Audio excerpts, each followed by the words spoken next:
Hello and welcome to Season 2 of the Teacher's Journey podcast. I'm your host, Brian Costello. I'm here to talk with great educators as they share the stories that made them who they are today.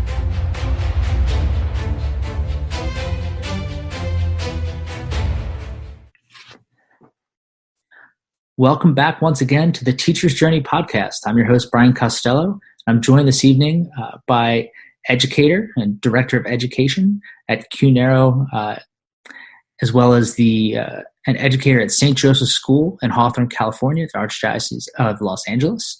It's John Wick. Not that John Wick. This one's better. All right. So, John, thanks for joining us. Thank you. Yeah. So, that disclaimer about not that John Wick. It's not that John Wick. We've got the better one here tonight, so we can have a conversation with him.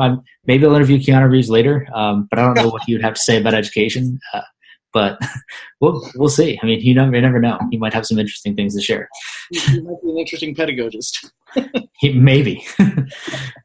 So I've known John for almost 5 years now. I think it's been quite a while, and John has a really interesting story and pathway through education. I'm excited to talk to John for a lot of reasons, and we'll kind of get all those as the story unfolds, I suppose. So why don't you just tell us when you realized that you wanted to be an educator? Well, I will say that, like others on your podcast, I am one of those that that began by not ever wanting to be in education. I did not like school. I wanted nothing to do with school. I could never conceive of myself as a teacher ever. So my path to becoming a teacher didn't begin in my 20s. It happened much later in life. I was the manager of a movie theater for 5 years. I was the manager of a Petco for a year. Then I went and I worked for a lighting manufacturer for like 8 years as a senior project manager. And one thing that I noticed was that while I was good at doing the managing and training portions of all these jobs, I was never really satisfied. I didn't like my jobs. I was good at them, but I didn't enjoy it. And so probably about the age of 30, 35-ish, I started saying, I need to do something with my life. And basically, I said, well, what's the commonality between all of these jobs? And I realized that when I was the most happiest was when I was training new employees, when I would go through our training programs, when I would teach them new things, or when I would come up with a concept that could be implemented across the entire company and everyone would use it as a resource. So I said, okay, well, that's great. What job is out there that does this? And I kind of fell back to my own experience at that time. I was living with a roommate, and he had just become a teacher. He was a Starbucks barista before that. And my mother was a Catholic school teacher all her life. And at that time, I was dating who eventually became my wife, and she was a Catholic school teacher. So I'm like, okay, I'm surrounded by teachers. They're all telling me I should become a teacher. This is obviously something that I'm good at, is training people in how to do new things. And so I started taking a look at education. And I realized I wasn't happy with what I was seeing in the media, with what I was reading. And I've always been one of those people that, honestly, I don't believe I should complain about anything unless I'm willing to do something about it. And so I just kind of stepped up and said, you know what, if I want education to change, even if it's just at the small level of my classroom, I need to be there to do it. And I have no right to complain about the U.S. education system unless I'm a part of it. Or I'm supporting it in some way, which I wasn't doing either. So that's basically what began that trip. All right. So then what was that path like? I mean, you had to go back and get a postgraduate certification, or go back to school altogether, or did you just jump into a classroom and do, just jump in and get started? Yeah. So my journey has always been one that, at least when I've spoken with some of my mentors, they've said your one quality is perseverance. And I, in looking at it, I have to agree. What happened is, wow, even going all the way back to before I started working for that lighting manufacturer, I was still going to a 2-year college, taking basically one class a semester, sometimes dropping that class, re-enrolling in it. It took me 8 years from graduation to earn my AA degree doing that route. But I never stopped. Every year was one class, or maybe two if I was lucky. Usually it would start a class, drop it because life happens and it's too busy. So that's what was going on there. And then when I said, okay, I need to do this, how do I do it? I remember I didn't even know anything about student loans, which now, according to the government, I can buy a couple houses for what I owe. But you know all about student loans now. Oh yes, I do. I could write a FAFSA like there's no tomorrow. But the thing is, I just finally applied myself, and I asked my company. I said, can I leave an hour early from work twice a week? I want to go to school. I didn't tell them it was to go into another industry, because they would have said no. Yeah. But I just said, I want to further my education. I want to get a degree. So they were supportive of that.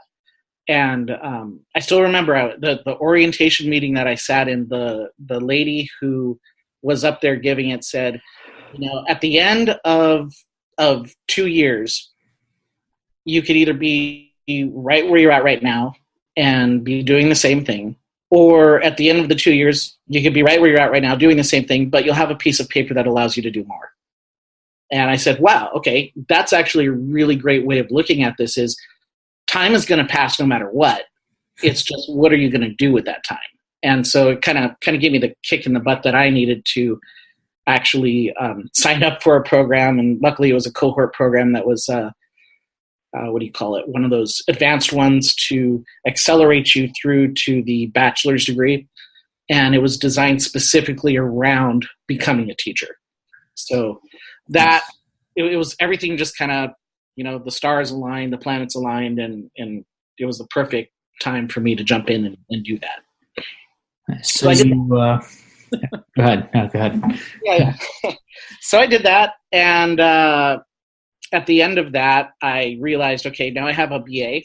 That's great, but I need to get a credential.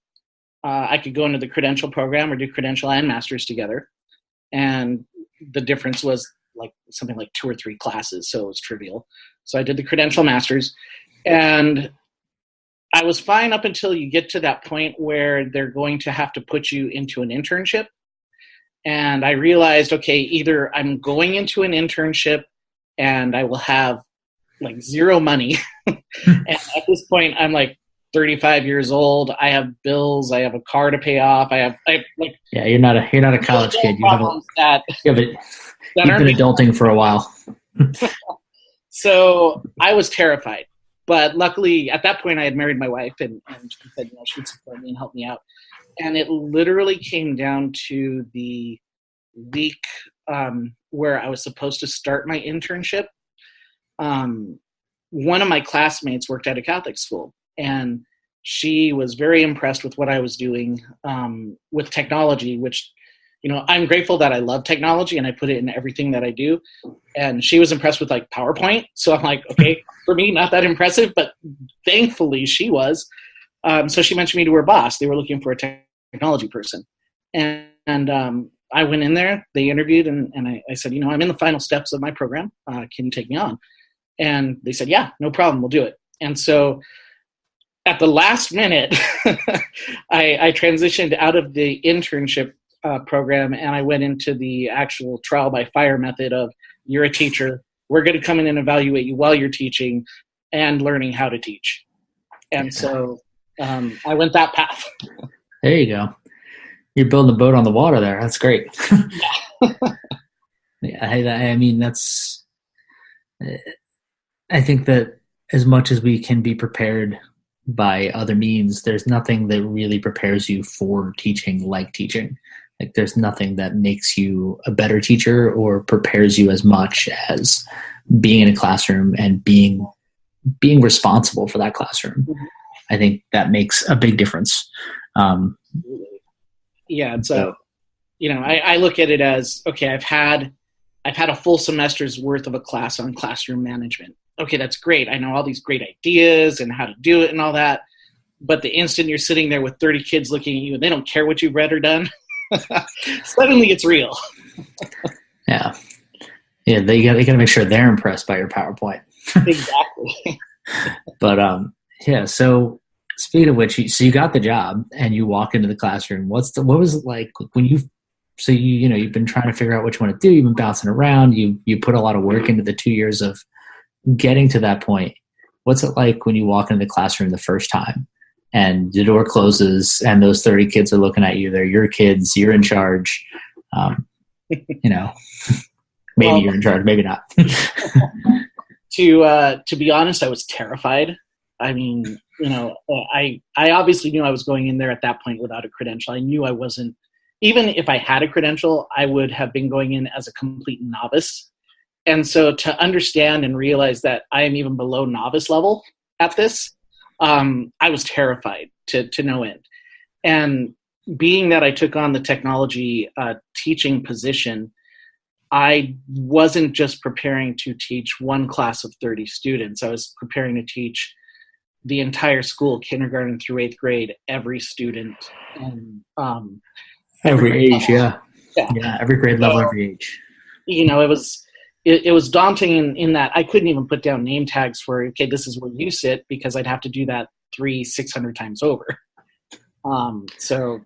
Knowing none of the students, it was just, I was terrified, and I think rightfully so. And walking into that classroom on the first day, I will admit, I wrote a lesson plan. That went out the window the first minute I walked in, because I had, at 8 a.m., about 30 8th graders staring at me and looking at what I wanted to do like I was a moron. And I felt it. You've got, 11, 12-year-old eyes staring at you like they could care less that you're there. That's something palpable. Oh yeah. So it was in that moment that I said, okay, I'm going to pull a Hail Mary pass here. And I just said, okay, everyone stop what you're doing. And I on the spot created a lesson. I'm like, okay, I want you all to open up Minecraft. I'm like, what? We're going to touch why? We're not allowed to touch. No, open up Minecraft. I'm telling you right now, you are allowed. You won't be in trouble. So obviously, we're working on these old computers because I don't even think they have Minecraft anymore. And I said, on the simplest setting, do Minecraft, solve it. I want to see what you're doing. And so they go through, this is like a 45-minute class. They go through about 10, 20 minutes till someone finally solves one. And I said, okay, well, what was your method? What do you do? And so then we started talking a little bit more about like, okay, what are methods to handling problems with computers that maybe you don't know? Or what are your approaches? How can you share this with your classmates? And I turned it over to them to teach. And by the time they left, they were like, wow, we didn't know that could happen. And so for me, that was like small success. But immediately following that class was kindergarten. Definitely not doing the same thing with them.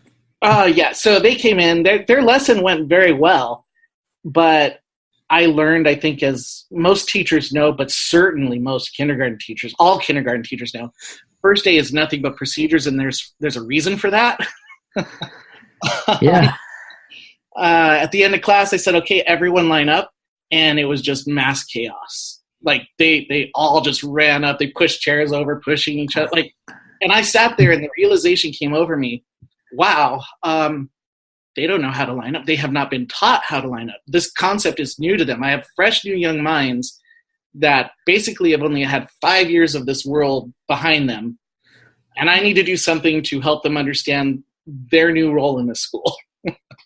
Yeah. And so after experiencing that, I had my success and my failure all within a 2-hour time span. This is how we get a large group of people from point A to point B without anybody getting hurt. Just there you go. And it just, Yeah. The next week I spent saying, all right, when I say line up, you stand up first, you stand up second. This is the order we go in. Okay. Then you push your chair under. Then you walk to the front of the room. Then the next person goes. We go in a line. Now we're going to walk silently through the hallway like little ninjas and not make any noise. Like, come up with the things you would never think of. Did any of them do like a forward roll through the hallway after you did that? I would let that. If they did it silently, I'm all for it. I'm still for students should have. I'm pretty sure my kindergartners would have gone there for sure. Well, I had them. They were like doing their like peeking into classrooms and then running across, and I had 8th graders laughing. But I was like, look, they're quiet. That's all that matters to me. Yeah, absolutely. So, all right. So first day, you kind of got some of that out of the way. You get your first. When did you feel like, I can do this? I'm good at this. Like beyond the point where you're like, where it's 50-50, where you're like you're swinging and missing as many times as you're making contact. Like when do you really feel like I have some idea what I'm doing and I can do this well, like on a regular basis, like with some consistency? Yeah, I think I've always been sort of guilty of having overconfidence, and sometimes that has hit me in the face. Yeah, I can relate to that for sure. So when I probably, I think your question, I would take it 2 ways. One is, when did I feel like that? And 2 is, when did it actually happen? Because I felt like that probably year 2, which I know I was not, in that state year 2, now that I look back at it. When it actually happened, I think was more around year 4. In year 4, I'd been teaching for 3 years. The 3rd year, I had actually been promoted to assistant principal while still teaching. So I felt like during that process, I had gained enough experience to kind of know the students well, know the school well, know my faculty colleagues well, and what I could and couldn't do around them, and what I could and could not expect of them. And then in that new administrative role, actually have an impact that would go beyond my classroom. And so how did you get to that point? So, I mean, you were in the classroom for 3 years, and they basically said, all right, here you go. You get to be both the teacher and the assistant principal. The school that I originally worked at was suffering from low enrollment when I first got there. And so we were always on the verge of like, are we going to stay open? Are we going to be able to work through the year? Do we have enough students to facilitate this? And in Catholic schools, unlike public schools, everything is based on the number of students and how much money is coming in month to month, and whether or not those people actually pay their bills, because sometimes they don't. And then which do you pay, which teacher do you not? At that point, it becomes, how viable is the school? And so the principal at that time had actually taken a pay cut along with the office staff voluntarily, froze all raises so that the teachers would not be impacted, which I was like, wow, this is amazing. And then the vice principal at that time was actually old enough to retire, and she did it so that those funds would go back into the school. And I remember at that time, like I said, I've always been in management, so I love actually doing things that impact a whole system rather than just one little thing here or there. And I remember being, since I was the newest teacher, kind of afraid that my job was going to be cut, even though I knew that there were some veteran teachers there that were definitely doing a subpar job. So very diplomatically, I called a meeting with my principal and I said, look, here's the situation. When it comes down to my salary and my pay, I know that I'm just the technology teacher, but if you have to get rid of me, if you have to get rid of that position, I understand. However, I would like to be considered for any teaching positions you have. And in that regard, I also want to say that I am aware that there is no vice principal position at this time. And I would love the opportunity to act in that role and facilitate that role so that eventually one day I could become a principal. I would love to one day do that. And I'm willing to do that for the title and no change in pay. Wow. I put a very nice carrot out there. You're like, I will do all that work for no more pay than I already get. And give me my title. just call me. Exactly. Why didn't I think of that? Yeah. I'm like, hey, I'll do that for free, and you just go ahead and call me that. Yeah, So It was great, except What was the transition like? I mean, being a newer person in the school, with, like you said, there was a lot of let's call them veteran teachers who may or may not have been still teaching at the level that you would hope they'd be at. So how was that transition as a new teacher to take on the role, a newer teacher at that point, taking on the role of an administrator, plus obviously all your other teaching duties? it was definitely difficult. And I will say, to be honest, in my opinion, the best way to ever advance to an administrative role is to have it happen at a new school that you have never been a part of, because people don't know what to expect of you. They know you by your title, and obviously you got there for some reason. And there's a little bit more of that. Will listen to you rather than, oh, you're the guy that has been teaching next to me for 3 years. I've been here for 30. Why should I listen? Which I definitely faced. Yeah. And it got to the point where there were a few that had been there for 30, 40 plus years, and they would just not listen to me or do anything I said. And unfortunately, my principal was of the mindset that let's try and keep things as calm and status quo as possible. And so just said, John, just ignore them and I'll do what I need to do, but this isn't the hill I want to die on. And after having been a principal, I understand the choosing the hills you want to die on argument, but it was frustrating for me because I'm like, can't you just tell them, look, not necessarily I'm your boss, do it, but respect him enough to at least, if you disagree with him, have a discussion about it instead of ignoring it. So, that, I think that was the biggest challenge, was there were definitely some holdouts, and, they did not want to change anything about what they were doing. And I kept facing the argument, well, we've always done it this way. And that is the one phrase that I hate more than anything, is we've always done it this way. And my response, and they usually don't like it, is, well, there was a time in medicine where to cure a headache, they would cut a hole in your head and let the demons out. Thankfully, we don't do it the way we've always done it. So, I mean, maybe it would work that way. I don't know. I mean, I had a headache for most of the day. I didn't try cutting a hole in my head.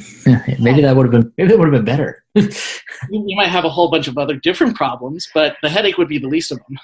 Yeah, seriously, I wouldn't notice the headache because I'd have a giant gaping hole in my head.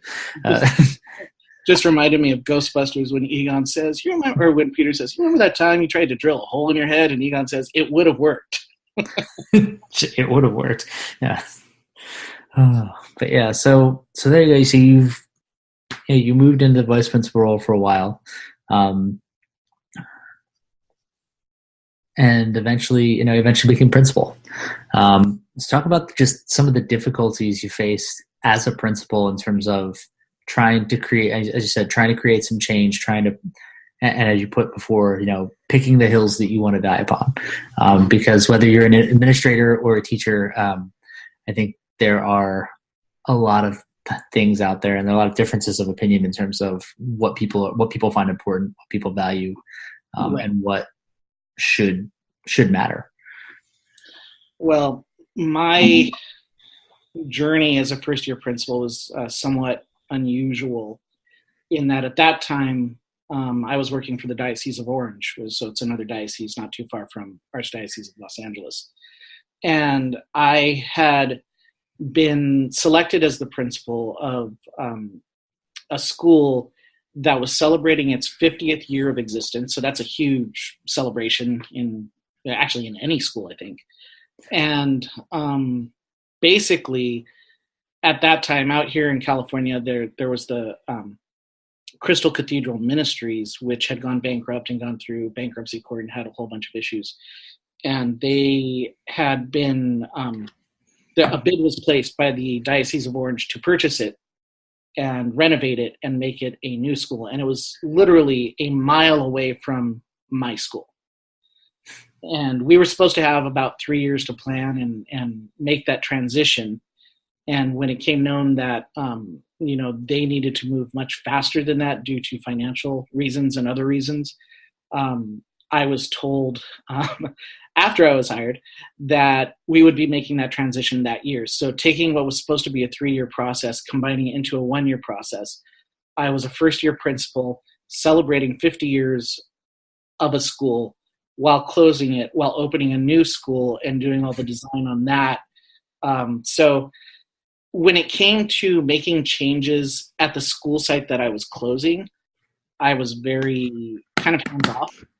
I did a few things where I said, teachers, you have the freedom, do what you want and come back to me and report. And, I'll see how things are working. And, one teacher jumped in and was very happy. She got rid of like all the desks in her classroom, made a completely open classroom, did amazing things. I was like, that's awesome. Did you enjoy it? And she said, yes. I said, would you like to continue this practice at the new school? By all means, yes. I'm like, okay, good. We've got something going. The new school, though, when it came time to make the changes that I wanted, it was really, it was exciting, but I think even for a veteran principal to be given a brand new school site that after the redesign, and I'm designing it, to be given a brand new school site and to have a say in everything. Usually you inherit what that school is. It came down to me and a couple of committees I was working with to come up with, okay, well, we know that we're going to be working at Christ Cathedral Academy. Awesome. All right. Well, what's your, let's say, what's your mascot? Oh my gosh, we have no idea. At the old school, which I was going to change anyway if I was still there, we were known as the Colonists. I'm like, yeah, that's kind of not so good. It's a dated thing. We need beyond that.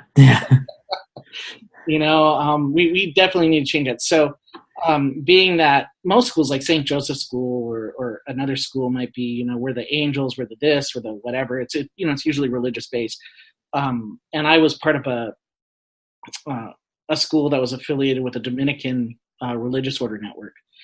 I just chose saints. Like we'll be the saints because then we could celebrate a whole bunch of different saints. We could do different things. We're not locked into we are just this one thing. We are encompassing as much as we can everything. Yes. So that took place, and then I had the meeting with my staff to go over my personal pet peeve is homework in elementary schools, and I was surprised they all fought me on it, like tooth and nail. They wanted to keep homework. They said, no, this has to be here. This has to be a huge part of the grade. And I said, but why? They're all, because we've always done it. And I said, but here's the research. And I discussed the research with them, and I showed them the research, and they still didn't care. They're like, no, we have to have it. And so I said, okay, well, how do I get that doesn't surprise me at all. How do I get this this concept through to them? And so I took it upon myself. I took every grade level, and I just took a subject that they were teaching, like they were doing spelling, right? And I look at spelling, and I say, okay, I'm going to leave homework in, and I'm going to take homework out. And I said, okay, here's the scores and how they line up. And I handed it back to all the teachers. I said, you'll notice that there are some students on spelling who never did their homework, but they're getting A's on your final summative assessment test, and they have a D in your class for that subject. Yet, when it came time for them to actually spell those words, they knew them. They knew the definition. They knew how it was used.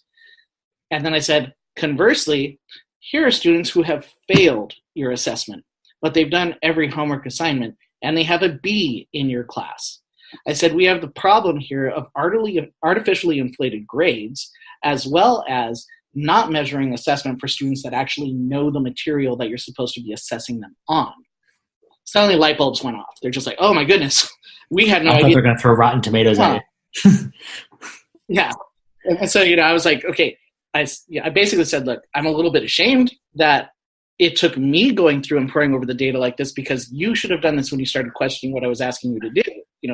As educators, I would hope that you would have said, you know what, I don't agree, but let me take a look. And why did I have to do that for, 13 of you?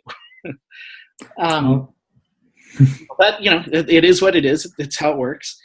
And I made a compromise because I realized that there were still some holdouts. And I said, okay, well, let's do this. You can assign homework if you want to. That's fine. I don't like it, but I'm not going to micromanage your process. Yeah. I said, however, as an administrator, I do have to make decisions that I think are in the best interest of the students. And in that case, homework can be worth 0% of the grade. I said, so if you want to give it, by all means, give it, look at it, assess it, take that extra time. But based on the research and everything I've read, and my whole entire doctoral dissertation was on it, we should not be doing this in elementary school. Yeah, there's no value to it at all. So it's just killing them.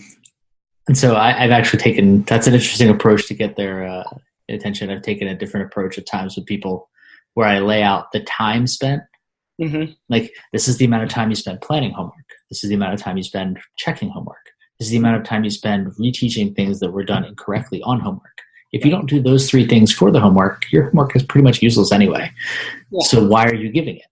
And exactly. If you do those things, you're compromising like 35 minutes of class time plus another 20 to 30 minutes of prep time every day on homework. Absolutely. Absolutely. And so you're wasting an hour of your day on something that has no academic impact or value. Right. And it's just, I was like, and we can, an hour of your day. Can't control the environment at home. We have no idea what's going on there, whether they do it, someone else does it, what it's like there, whether they're taking care of their brothers and sisters because mom and dad isn't even home. And we're grading them on that. That is just completely unfair practice. Whenever I think of teachers not wanting to do something because of it's been a practice of theirs in the past, the first place I always look is time. Because teachers are always overloaded for things. Like, we've had this discussion, is you're back in the classroom and you have lots of things going on, and just like we've been talking about recording this podcast for weeks, and it's just like, but between the two of us, we're swamped. And as a classroom teacher, you have a lot going on, and it is sometimes difficult to, sift through the fog and find your way out on the other side. So when I see people, I'm like, look, you're spending 30 minutes a day with kids to collect homework, to assign homework, to make sure they're getting it assigned, make sure they have the papers they need to have, and then also making sure that and then correcting whatever they've done wrong. Right. Because if you're not correcting the things that are done wrong, then what was the point in sending it home to practice in the first place? Right. And so you're spending at least a half an hour a day. Elementary teachers, you're spending a half an hour a day on this. And if they practice it wrong, you're spending even more time trying to fix it. So why not take 10 minutes at the beginning of the class, beginning of the subject, whatever you're talking about, 5-10 minutes, and just do the practice then. You'll save yourself X amount of time in planning. You'll save yourself X amount of time during the actual lesson. And you can allow them some independence in terms of working it out on their own, except for the kids who are not getting it correct, that don't know what to do at all. Exactly. And even if you give it to them and they're filling it out and you give them 35 problems, you're going to do it 35 times the wrong way and reinforce the wrong way to do it. Exactly. And so I lay out that time argument. So you say you don't have time to do this, this, and this. If I can save you 20 minutes a day every day, plus an extra 15, 20 minutes of prep period, what about that doesn't sound right? Right. And I can do that without sacrificing any academic value whatsoever for your kids. Absolutely. And people are like, I guess so. And it's kind of like, if you just said, if I could save you 20 minutes a day in class time and 20 minutes a day during prep and not cost your kids any academic value whatsoever, would you want to do that? And people would say yes. And they say, all right, great, stop giving homework. And they would be like, what? So I think the biggest pushback on that too is also from parents, because, parents, they grew up with how they were taught, and they expect school to be taught the way that they were taught. And so they're like, well, where's the homework? My kid needs homework. And it's just so ingrained into the social structure of what we do as educators that it's expected. And so there's an education element of working with parents so that they understand it. And I've had a few that no matter how much I talk to them, they're like, no, my kid needs homework. I said, okay, well, basically like with my teachers, I said, go for it. In that case, if you want them to have homework, I am giving you full authority. You can assign them whatever homework you want, and you can look at it and give it to your own child, but we will not be doing that at this school. Oh yeah, and I had that in my classroom. I want my kid to have extra work for help. I had kids who would ask me for it. I'm like, look, if you ask for it, I will give it to you. Absolutely. But don't expect me to spend class time on it. Don't expect me to spend personal. I'm not going to spend extra time. If they do it, I'll look at it. Right. But don't expect me to, spend extra time doing this because, When you don't need it. want to have it. But the funny thing, I had one parent come to me because we were talking about math because, everybody's, totally freaked out by this new math. And I was like, that. Well, that's not the way I learned it in school. I said, did you like math in school? No. I said, do you feel like you're good at math now? He's like, no, I hate it. I was like, so why would I do that to your kid? I was like, why can't I teach them in a way that's going to help them to like math and feel good about the fact that they know how to use it when they leave school? And he's like, I never thought about it that way. I was like, you learned it that way and you hated it for 10, 15 years in school. Why do I have to do that to your kid? Do you really want me to do that to your kid? Yeah, it was make them hate what they're doing for 15 years. He's like, you know what? You're making a really good point. I said, until I was in a job where I needed to actually understand the new math standards and how they were taught, I hated math. I really did. I mean, it was something that I was never very good at. Or even the words I'm using now, I was never good at it. In other words, I was never good at the methods that were taught to me. I couldn't remember algorithms to save my life. I was a victim of drill and kill and not really remembering any of that stuff. But now that I approach Common Core math and I look at it and I say, wow, these other 5 methods make way more sense to me. Of course I want to teach it like this. Yeah. Oh, yeah. And the fact that the new standards say still teach the old algorithm. They don't say get rid of it. They say also do this. Yeah, teach this and then show them why it works. Yeah. I like the why. I just remember when I first started teaching middle school, I was working in the integration. So I'd have kids coming in from math and they'd be doing math problems with my stuff. And the one kid was like, it was a really simple integer problem with negatives. And he was running it through the trick formula thing that they've been taught. I'm like, it's 0 minus -2. If you can't figure this one out without the formula, we have a problem. I was like, you should just be able to look at that and be like, that's 2. 0 minus -2. Okay, there we go. All right, good. we can figure this stuff out. Like we shouldn't always have to go and write down 13 steps to figure that one out. Like that one's got to be in your head. Well, especially by the same token, you should just understand why it is that. Well, especially when you don't understand why those steps work. You just do them, but you have no idea of the concept behind each step. That was and I tell this story all the time, but I had a kid who I taught them all in second grade. So this gets all the different steps, all the different techniques. And every day they get one problem, a relatively easy problem on the board, and they'd write down how they did it. I was, supposed to incorporate writing into my math, science, and social studies lessons. And this was their writing part. And they would write down how they solved this problem.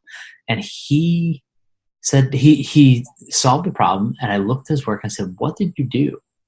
And he was like, well, I did this. And then I did this. He's like, he combined 3 different strategies in different steps progressively.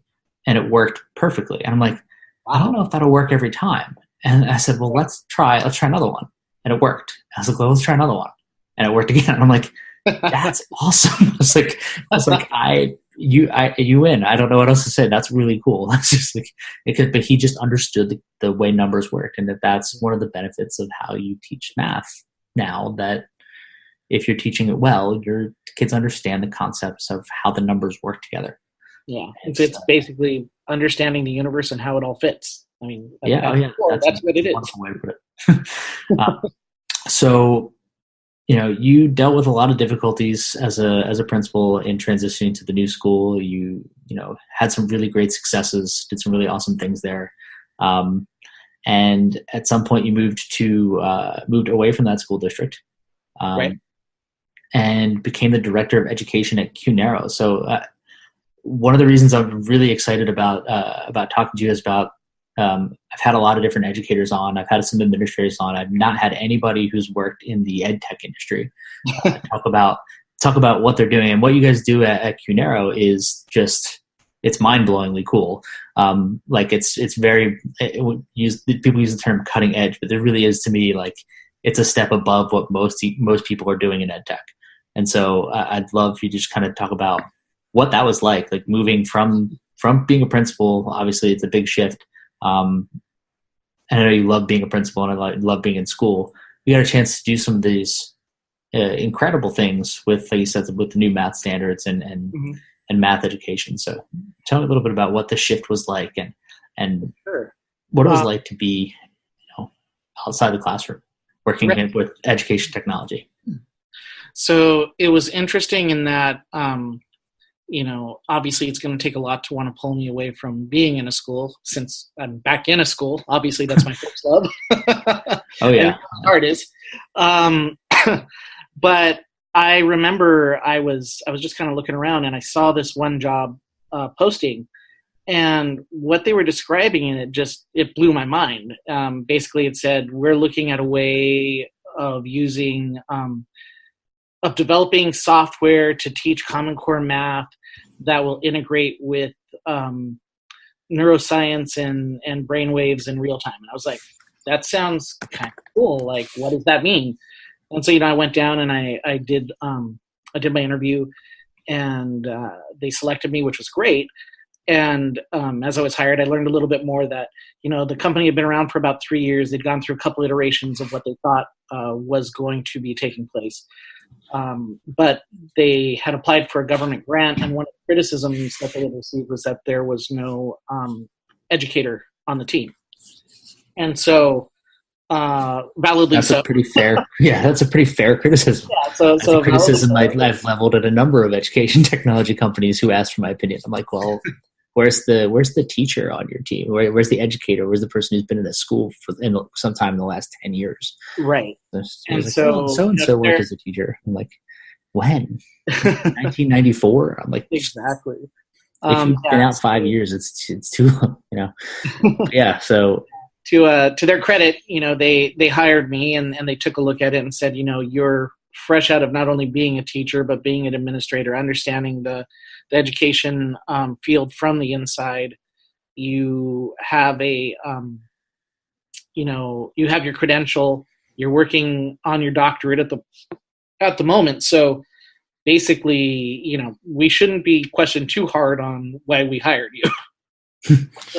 Conversely, it's also a startup company, so it means I'm not, usually making as much as I should be making, but no one there was, because we believe in what we're doing, and we believe in the product, and hopefully things go the way they're supposed to. That will be made up for once we start having it in more schools. Yeah. So, I joined forces, and I took a look at what they had been doing. I said, and I remember feeling terrified, because I'm like, I don't know how to tell you this. You need to scrap these last 3 years worth of work. This does not teach the standard. It doesn't measure what you say it's measuring. There's no reliability. It's like, this is just, no teacher would ever touch this. And so, I felt bad. But at the same time, they took it on the chin and said, yeah, okay, great. Now what do we do? And so I was given basically, I started with the Common Core standards, and I looked at them, and we were developing third grade math. And in looking at it, I said, okay, what I want to develop is something that saves time for the teacher, every teacher will find easy to use, and actually does what we say it's doing. And so while doing that, makes it fun for the students, because I don't want the students to be doing another, like blaster game or something where that's all they're doing and not really processing the concepts behind it. So I spent months just poring over the standard and backwards designing from the standard a game that would allow them to do stuff. And it was really my first kind of foray ever into game design, which was kind of interesting, because I'm like, okay, here's a third grade standard where, 3.08.1 is to know that 3 times 1, or let's say 3 times 2 is 3 groups of 2 objects. Okay, how do I turn that into a game? And so then I'm like, okay, not only how do I turn that into a game, but now I'm going to do it on an iPad. The iPad I can tilt and do things with. I could, there's so many things I could do that you can't really do in the classroom, where that, 4 finger swipes versus 3 finger swipes versus, I'm like, all these controls that you could have to trigger things to happen, and you have to kind of process, well, how do I do that? And so, I came up with this concept where we had the sphere, and there's different groups of objects on there, and to make it almost like a 3D representation of some realia that they could use in the classroom, they would have a walker that would go around the sphere and select the right groups of objects and then input them into this portal that would eventually open up the device to give you something that you need in the game. So it made, because honestly, I have kids that say, well, why do I need to know that 3 times 2 is 3 groups of 2 objects? And I'm like, okay, to be honest, at your grade level, you probably don't. But if you need to know that 3 times 2 is 3 groups of 2 objects because it opens up this thing that you need to get to the next level, I've given you now a real reason to you why you need to know that concept. Yeah. Because it advances. And as long as you want to get to the next level, then we're in business. That's the thing. So that was the other thing too, is okay, then I had to design a couple other games doing it differently for those that weren't interested in that method. Oh yeah, hey, but that's the thing. People say, well, how does this apply to their real life? Well, they're in 3rd grade. Their real life is whatever they make it to be. Like there's no, their real life is hanging out with their friends, playing video games, going to whatever activities they're into, and being with their family. Right. There's not much beyond that, and so when you create the context in the video game, it just I think that really makes meaning where perhaps none existed. And then, so on top of that, that's just my job there, is to make sure that what we design is pedagogically sound, educationally sound, research-based, and would qualify for use in the classroom. Whereas when I look at the neuroscience side, basically the way our software works is you wear like this little headband, and it picks up on your brainwaves as you're playing the game. And it can measure in real time using EEG the amount of cognitive load, how hard your brain is working to do a task. And so if you're working really, really hard, in-game elements will adjust in real time to try and make that cognitive load come down so that you're not really focused on all the extra stuff going on in the game, but you're working just on the minimalist part of the problem that makes it the easiest for you to do. And then as your cognitive load decreases, those game elements start coming back so that you can do it with more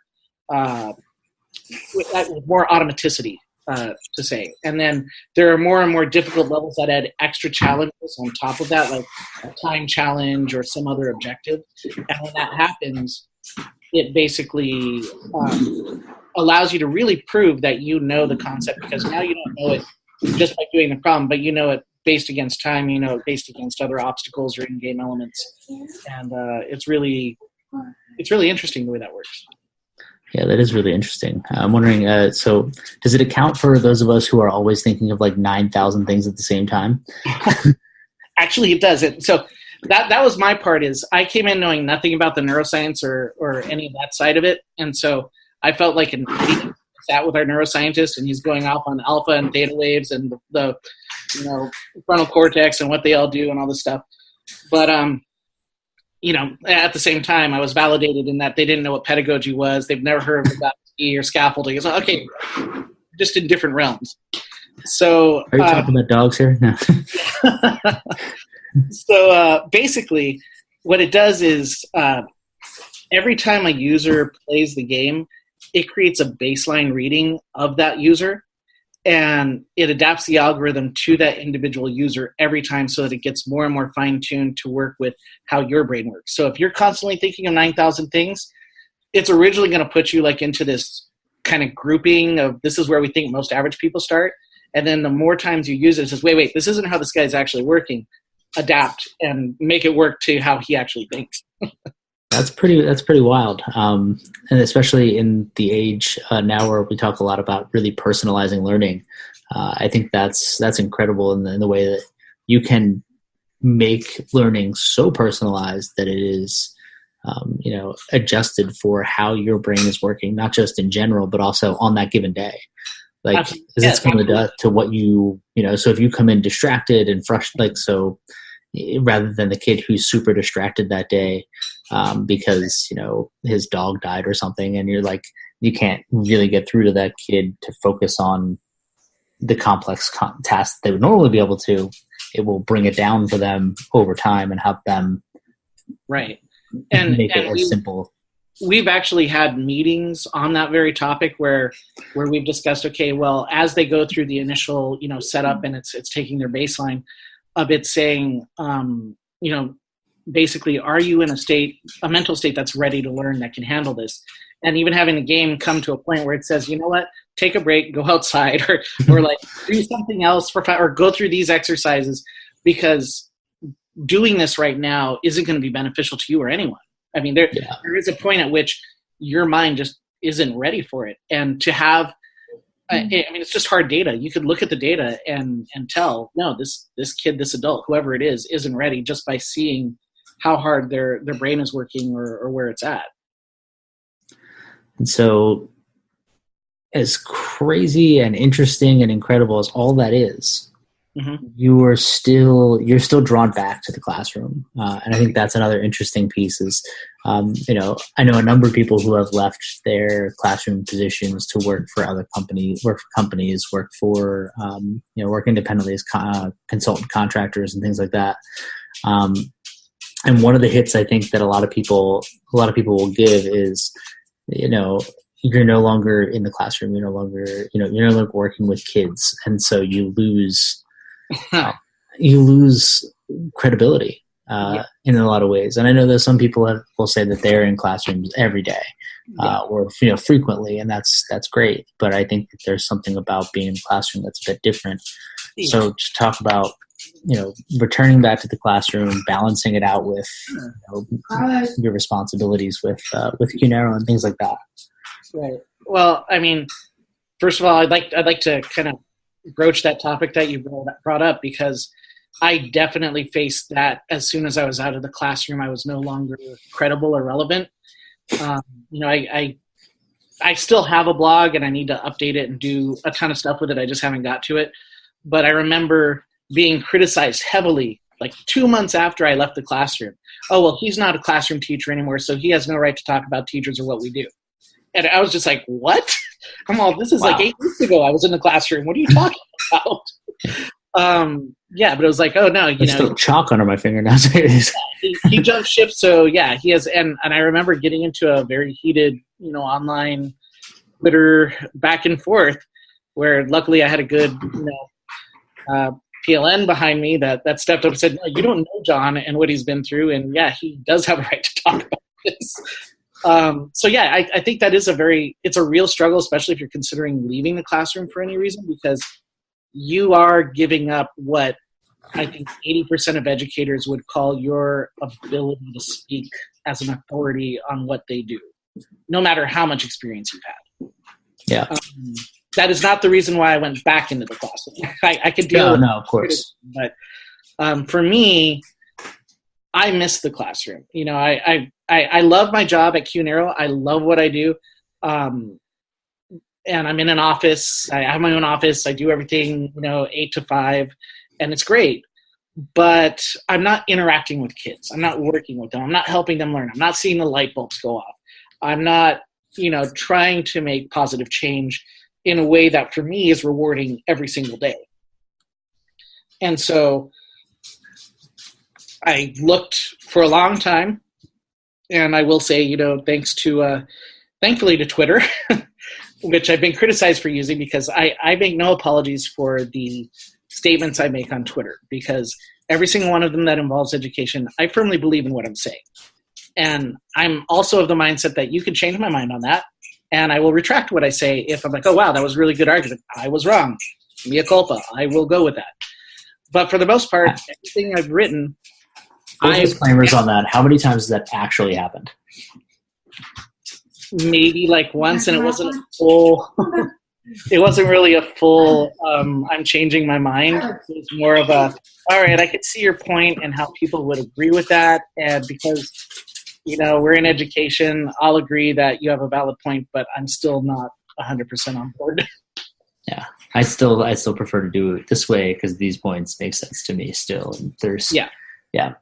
And it's not one of those scenarios where it's like, this is clear from all the research that it's the opposite of that.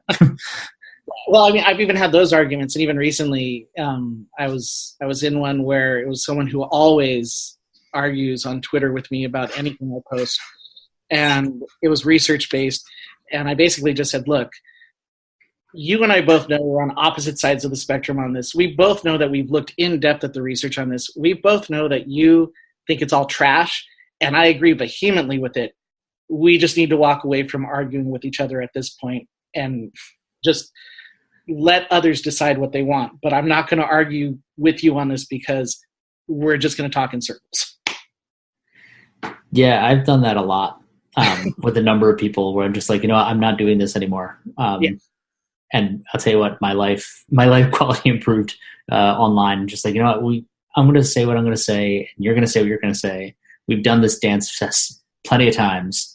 Right. There's just no reason to keep it going. And with new people, I'm willing to, but when it's the same people constantly with the same topics, like there are people that are always like huge homework proponents, and I'm anti-homework, and then they try. I'm like, look, we've had this argument. Go back like 3 months, you'll see it. I'm not involved in this.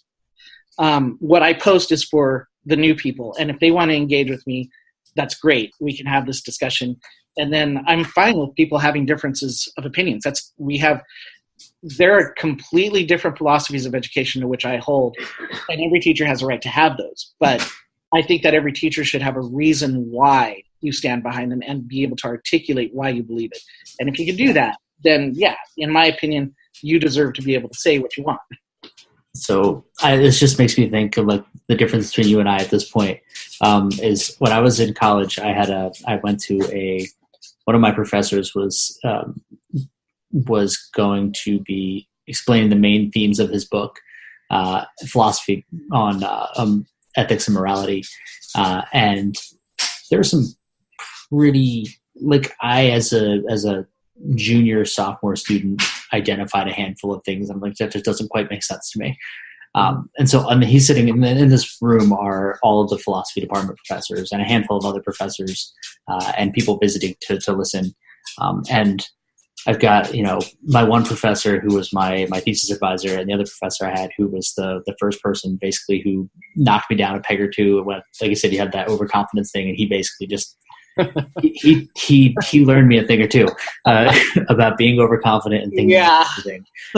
And so there's these two guys, and the one guy is he's nibbling away at everything, just little by little, just chipping away at the stuff.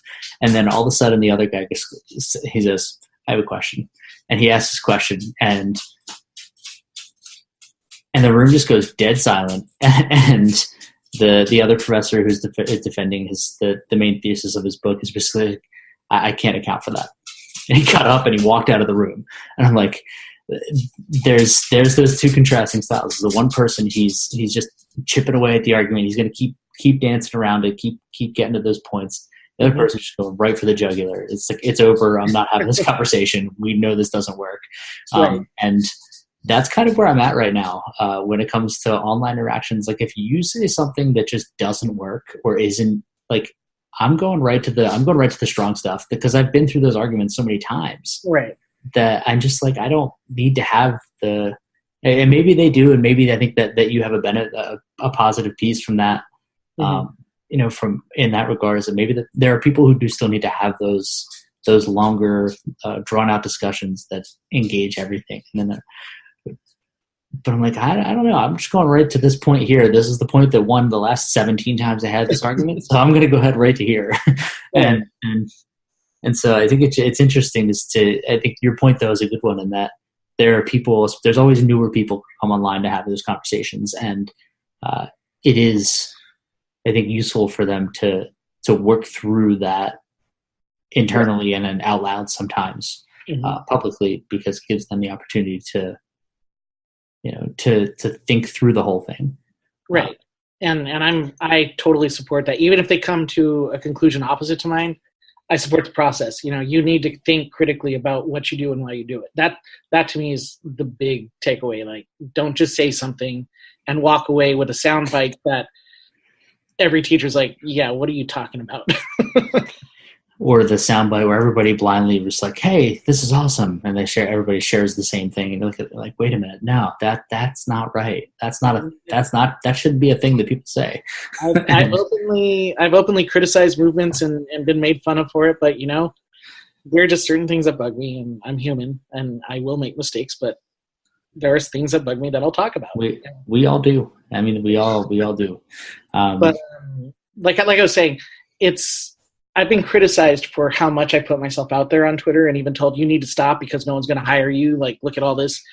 But the way that I was found this time, I've been applying for a good year, doing tons of interviews, and no one was picking me up, Yeah, I'm tired of the form letter. There were many qualified candidates. Unfortunately, you weren't, I've read it about a billion times. I don't read it anymore. I assume I already know what it says.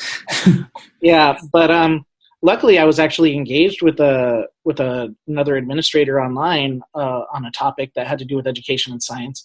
And I just off the hand said, hey, these are great posters. If I had a classroom next year, certainly a Catholic one, I would definitely put these up. And my current principal saw that because he was involved in that conversation, and I didn't know him at that point. And he said, we have an open, STEM teacher program next year. Would you be interested? Send me a DM. And so I sent him a DM. We talked on the phone several times. We interviewed. We did the full interview process with a panel, all that, So it wasn't just like, oh, I saw him on Twitter, I want to hire him. I went through the full process. But that's how I was discovered, was, through using social media. And even though, even my own wife says, oh, you shouldn't do that. I'm like, but it's responsible for getting me back in the job where someone could go back and look at my history and know who I am as an educator, know who they're hiring, because it hasn't changed. If you look back, over the years that I've been on Twitter, you know what you're getting when you hire me, and I make no apologies for it. And so he even said that. He said, I did my homework on you. I looked up all the social media. I did everything I could find. And I said, so you're comfortable with hiring me, even knowing, I'm kind of a critical pedagogist. I want to radically change everything that we do. I want to support students and do things completely different. So that's why I want you hired. I said, okay, great. That's fantastic. And see, that's the thing. And I've had this conversation with other people, because there are people, and by all means, if this is the way you do things, then go for it. You're more than welcome to see social media the way that you do. But I see it as a place where I can meet and connect with people who can help me. Right. And it's not necessarily about the specific things I learned from their tweets. Like, I don't learn things that often from people's specific tweets or their specific blog posts. Right. What I learn from is when I know that somebody knows about something and I say, hey, I need to be able to do this. What can you tell me about it? And the fact that I've had conversations and I've made jokes and I've dropped in ridiculous gifs of things that I'm just like, and I think about, like, maybe there are people who look at that probably and don't want to hire me as an administrator, because of the way that I engage in online activities. I don't do anything wrong. I don't do anything inappropriate. I don't do anything, but I'm very personable, and I'm very it's not a strictly professional account. It's my personal stuff. And I think it should be. I think that having a good mix is important, because what people always forget is that we're human.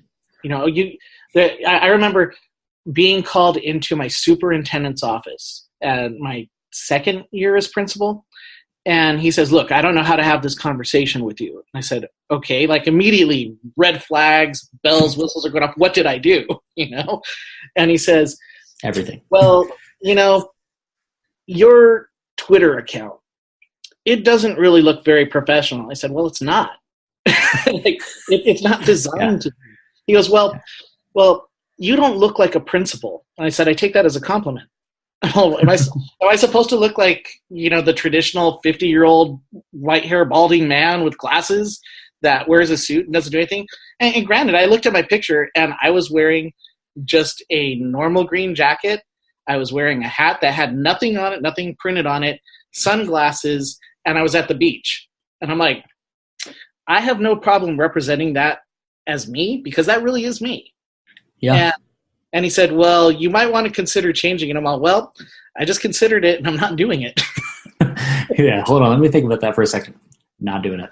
Yeah, and I said, the reason is, and especially, in Catholic schools, there's this whole belief that we're supposed to be educating, and all of us are supposed to be the whole person, not just the academic, not just the spiritual, not just the what's going on in your personal life, but all of that together is you.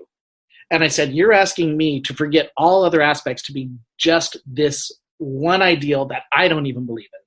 And I said, I won't do it. Yeah. And that's the thing is, if you are not willing to hire the person who you see on that online feed, you don't want me to be there because that's who you're going to get. You're going to get the person who jokes around, who also has strong opinions about things, who will argue with someone and question their logic and do it without becoming emotional, just wanting to understand. Yeah. Well, I remember one thing he said, well, here's a picture of you holding a beer. I'm all, that's not a beer. He's like, what is it? I'm like, that's root beer. I actually drink specialty colas.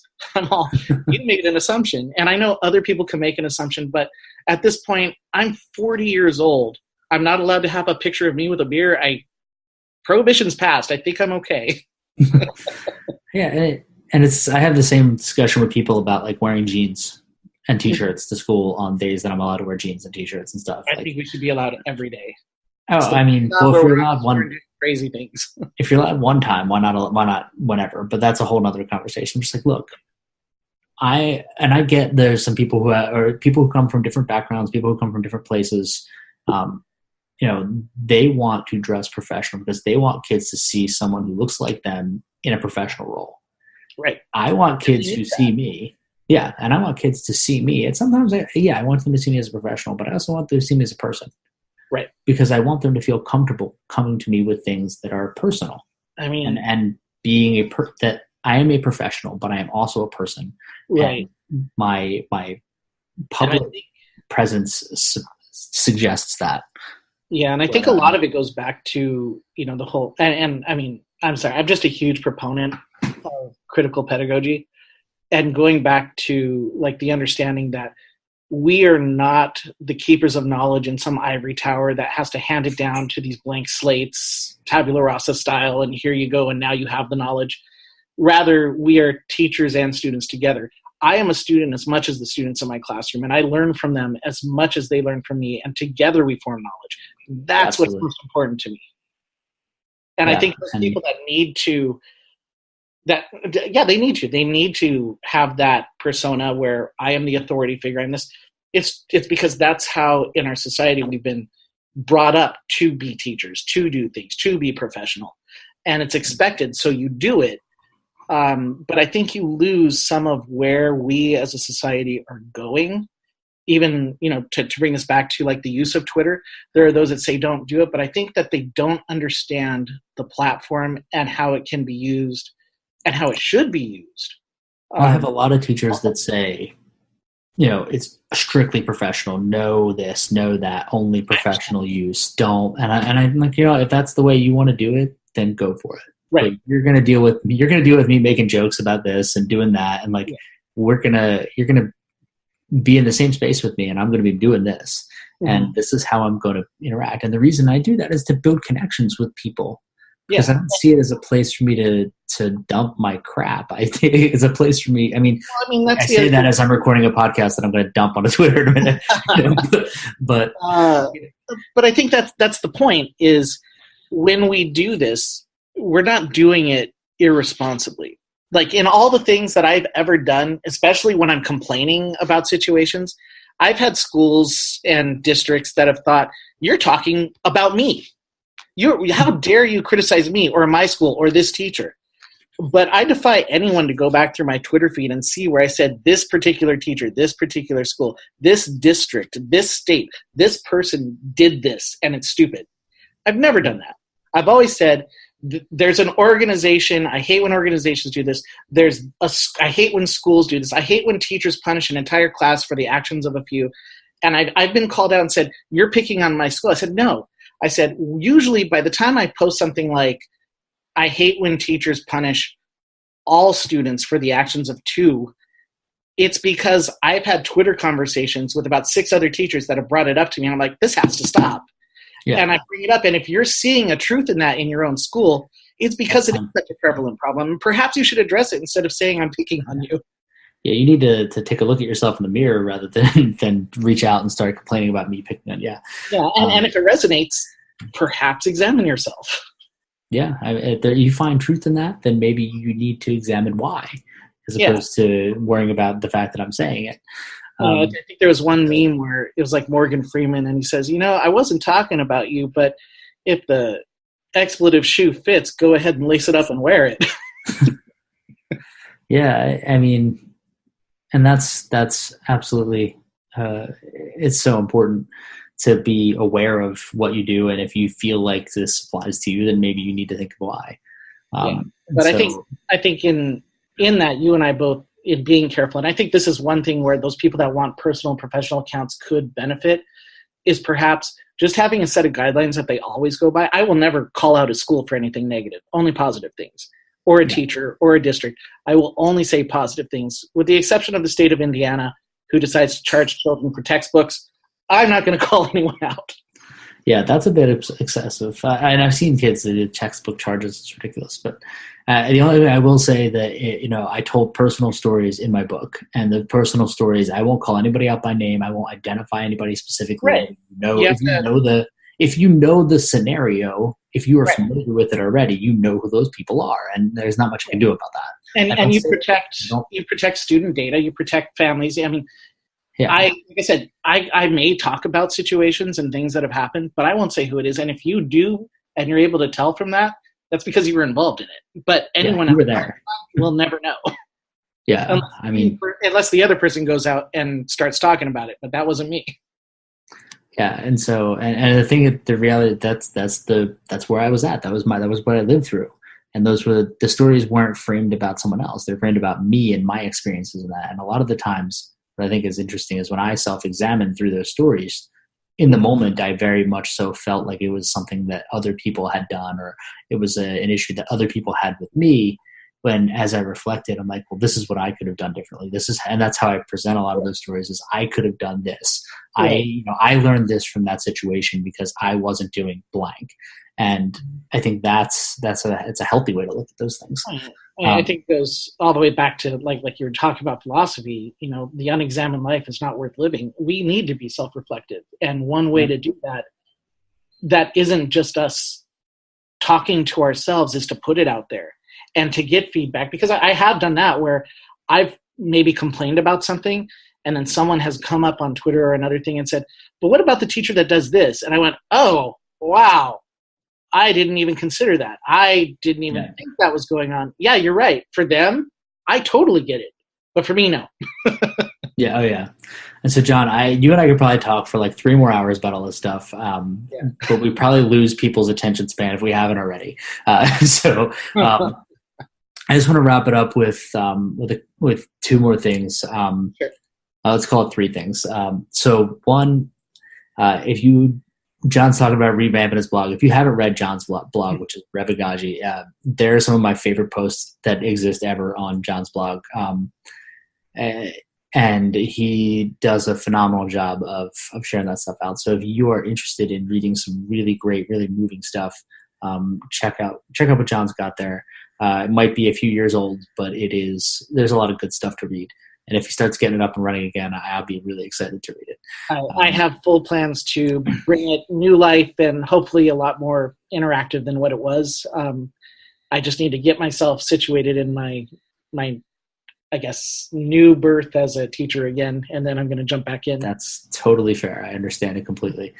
And so, John, with all the experience that you've had, what would your advice be to any educator, any teacher, whether new or around for a while? What do you think is most important for teachers in their journey to know?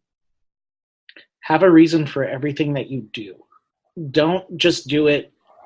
I mean, there will be times where you do it by the seat of your pants, but to be honest, if you're going to do something, always be prepared to back it up with why. And if you don't have a good reason, that's fine to say, you know what, I don't have a good reason. I wanted to try it out. That's still a valid reason, but don't just do something. Be able to go back to research or personal experience or someone you know. But have a reason for what you do. Be willing to stand up for it. Be willing to change your mind if someone gives a better argument than you. But for the most part, stand up for what you believe in and basically, don't upset the wrong people. All of those are valid. Which brings me back to a podcast last season reminded me of our mutual friend Doug Robertson, who basically just said, "Don't tell your vice principal she's an idiot." Yeah, well, I laughed so hard because I was like, "Yeah, I've been there." And he's like, "Unless you don't want your job anymore," and it's like, yeah, I guess that's an important and valid piece of information that people should know.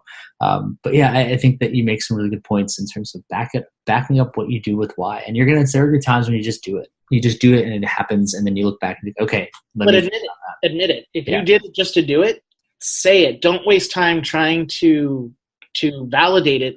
You won't have an argument. You won't be on solid ground, and the other person who has that background will tear you apart. And they're usually your supervisors.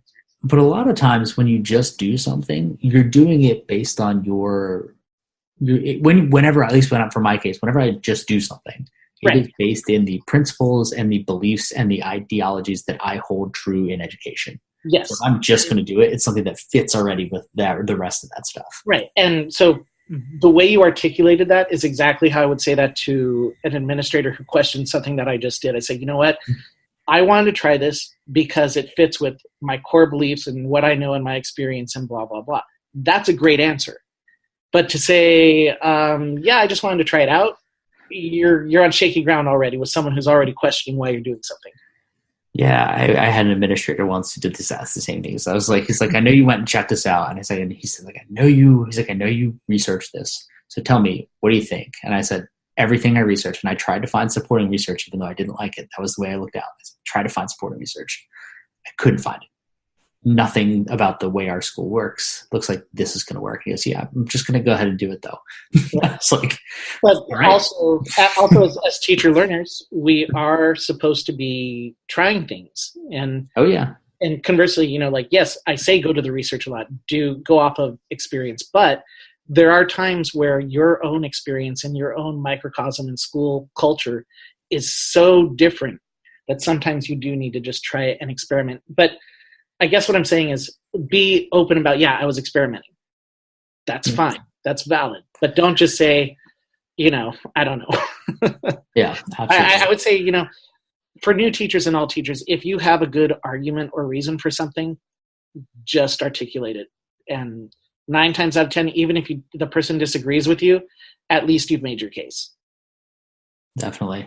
So thanks so much, John, for joining us, sharing so much of your story. I think there's a lot of really good stuff in this conversation for people to pull out. And, we could probably, like I said, we could talk for 3 or 4 more hours, I'm sure, about all this stuff. And hopefully someday we'll be doing that over sushi and a root beer. Yes. and or tacos or some other delicious Southern California cuisines. We've got it all. You're welcome here anytime. Yeah. Unfortunately, last time I was there, we didn't quite, it didn't occur to me that it would take like 9 hours to go 45 miles in the Los Angeles area at 4:00. So I just had to. The benefit is my new school is by LAX. That's phenomenal. So if and when, not if, it's definitely going to be when, but when I make it back out to Los Angeles, we're definitely going to have to meet up and spend some time catching up. But phenomenal stuff. Thanks for sharing it. If you're interested in getting in contact with John and talking to him more about any of this stuff or anything else, I encourage you to follow John's Twitter account. It's at John Wick. He's got the original at John Wick. He's not selling it. He's not. I'm wondering, have they tried to buy it? Not them, but every student and kid who is into Fortnite has made offers on at John Wick, both on my Instagram and on my Twitter. So wow. There's always no. I got one guy's like, I'll give you $10,000. Well, that's great, but no. Because I kind of doubt that you have that. I'd totally sell my Twitter handle for $10,000. Yeah, I think it was a kid, and I was like, I don't really think you have that. I don't believe you. Yeah. So get in touch with John. Take a chance. You'll really enjoy the things he's putting out there. You get some great conversations, and just a great guy in general. So thank you, John, for joining me tonight and sharing your story on the Teacher's Journey podcast. And I look forward to hearing from our listeners hearing the story. And I hope you all catch us on the next one. Thank you for having me. Thank you once again for listening to the Teacher's Journey podcast. If you enjoy the show, please subscribe on iTunes, Spreaker, iHeartRadio, or Spotify. Give us a great review on iTunes. It really helps the show get listeners. Thanks again, and we'll catch you on the next episode of The Teacher's Journey.